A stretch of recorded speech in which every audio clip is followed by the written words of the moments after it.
Hey there, it's Riz and welcome to my channel. If you are new here, I am a small booktuber from Davao City, Philippines.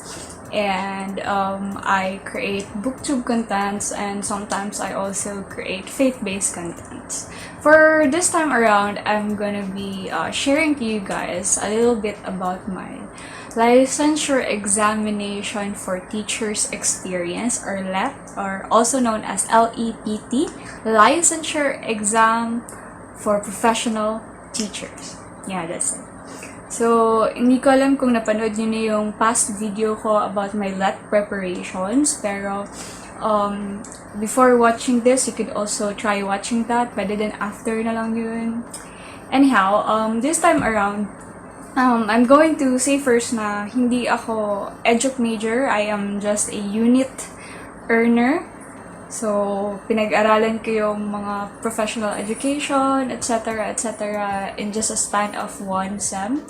And so, I really had to prepare for the licensure examination for teachers properly dahil alam ko medyo mahihirapan ako when it comes to LET dahil nga kung ano yung pinag-aralan ng iba for 4 years, inaral ko lang in just a matter of like 6 months.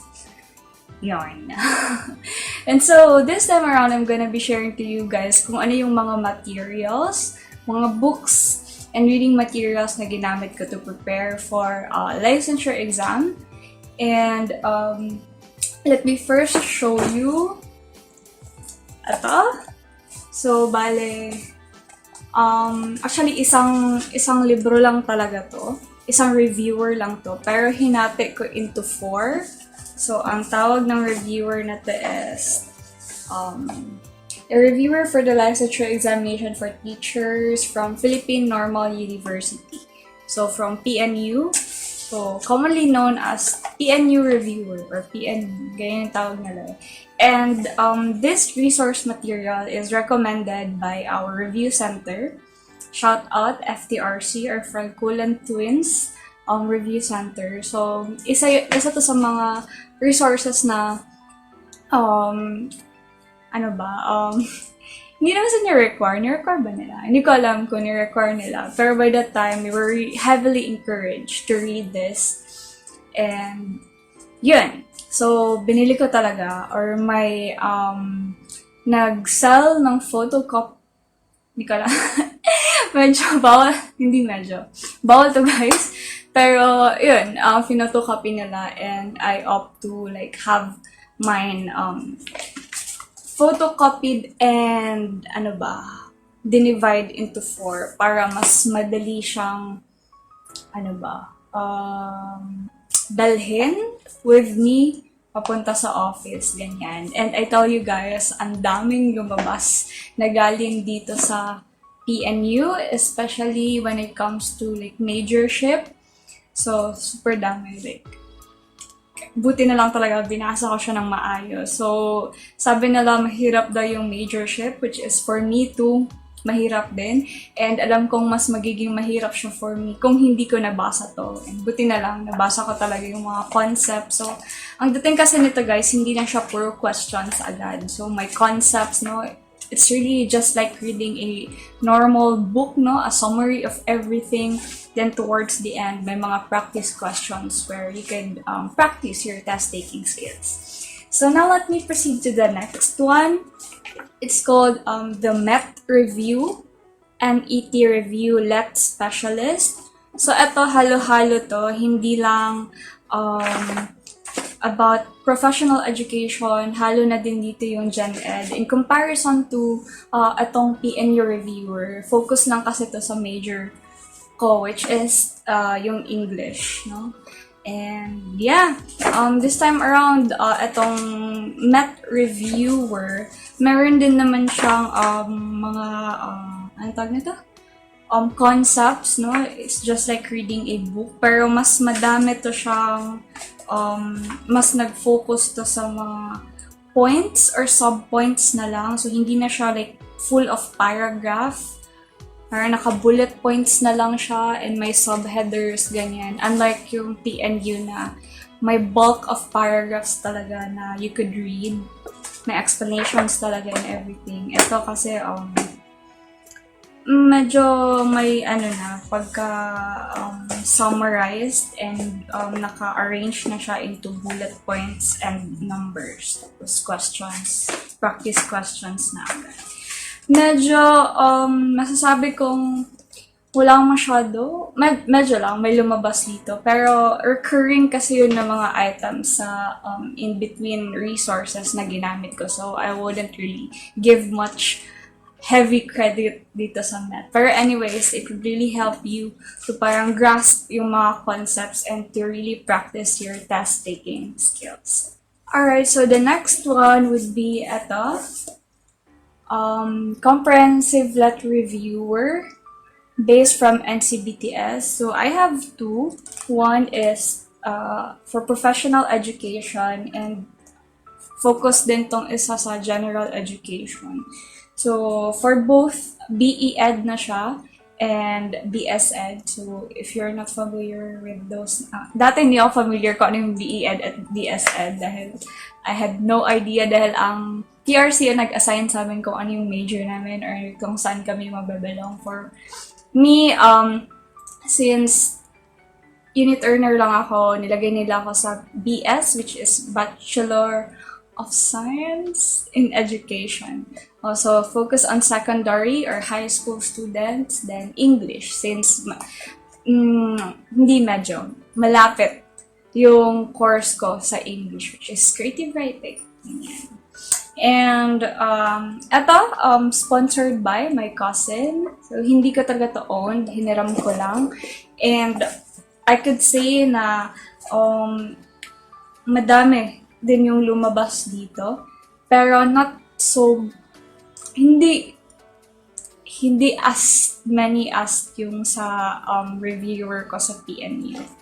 So, ito siya, wala na tong concepts or wala nang paragraphs, wala nang discussion. Diretso na to mga practice questions.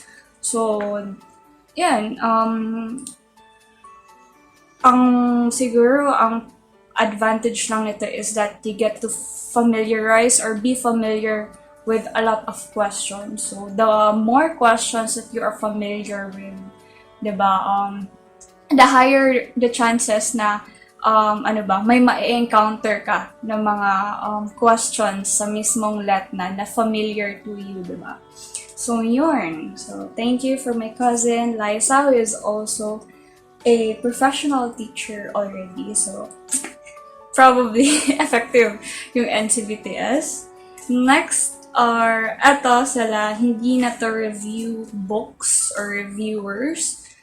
Ito ay, na talaga, like normal textbook. So, let me first, ano bang uunahin ko? Ito na lang, siguro. Ito ay pinahiram lang din ng ka-churchmate ko na si Micah. And naisip ko kasi na, sabi nila, mahirap yung, generally, mahirap yung professional education. So, I opt to really read and tapusin talaga tong mga libro na to. So, here are facilitating learning, a metacognitive process, and the teaching profession. So, itong mga subjects na to ay na-take up ko din to nung nag-earn ako ng units sa mention ko. Sa St. John Paul College of Davao. St. John Paul II College of Davao. Na-take ko din to sila. It's just that medyo pahapyaw lang kasi yun and masyadong mabilis sa mga pangyayari, no? In just a matter of like 6 months or 5 months, kailangan namin tapusin lahat. So para mas ma-refresh yung mind ko at mas ma-introduce pa ako sa mga deeper concepts na hindi lang yung mga general concepts about sa mga subjects na to, yung facilitating learning and teaching profession.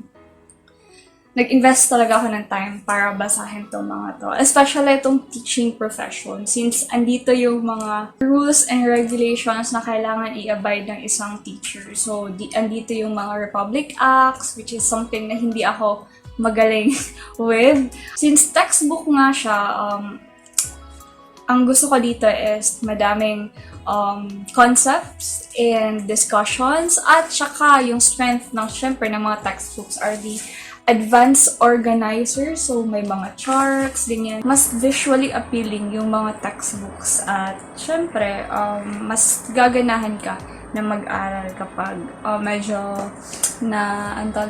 mas nare-refresh yung eyes mo every page that you read.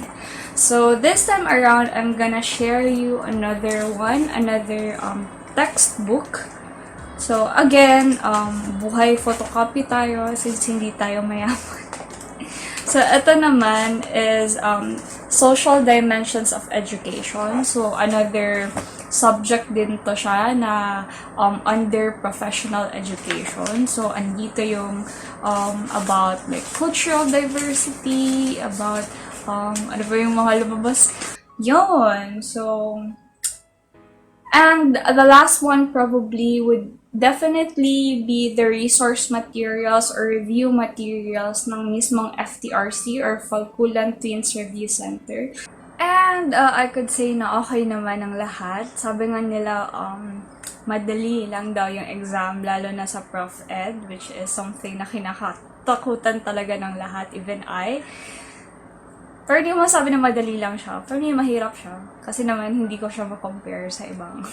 Hindi pa ako nakatake before. So, first time ko mag-take ng LET. So, hindi ko talaga, wala akong mapagkukumparahan kung madali lang siya or mahirap. So, madali siya in a sense na madaming lumabas na discuss namin during review days. At meron din mga items na tingin ko hindi ko matatama or masasagutan ng maayos kung hindi talaga ako nagbasa ng mga reviewers, especially nung PNU na reviewer, that are heavy packed with discussions and concepts. So, malaking tulong talaga yung parang self-study ko. So, if there's something that I could teach you this time around, guys, is that don't rely so much on review centers or online review centers or online review, etc. Also, make time to review on your own. So, there should be a balance of those two. So, while beneficial na nasa review center ka, it is also beneficial no, na mag-self-review ka. So, if someone would ask me what would I choose, self-review or review center, I would say that you have to get the best, no, which is the two of them. No, you get most of the two. So, yun yung tingin ko one thing that I could tell you right now. So, get as much resources as you can. So, not so much na ma-overwhelm ka na sa kung alin na yung uunahin mong babasahin or i-information overload ka na. Pero, there are pros and cons. There are, may mga, may maitutulong sa'yo yung mga reviewers at may ibang reviewers din that would drag you down or would take so much of your time. So, assess nyo lang kung saan kayo effective at kung hindi kailangan bumili. You could also borrow, no? So, madaming nag-take na at pumasa na that are really happy to help you out. So, yun lang. Medyo napahaba na tong video na to, but that's it for this video. If you were, if nagustuhan nyo tong video na to, you could click the like button, and if you are interested with some of the content that I do, like faith-based contents and booktube contents, you could also click that notification bell and subscribe to this channel. So this has been Real, no? Laging nagpapaalala na patuloy na magbasa, magsulat at magmulat. God bless.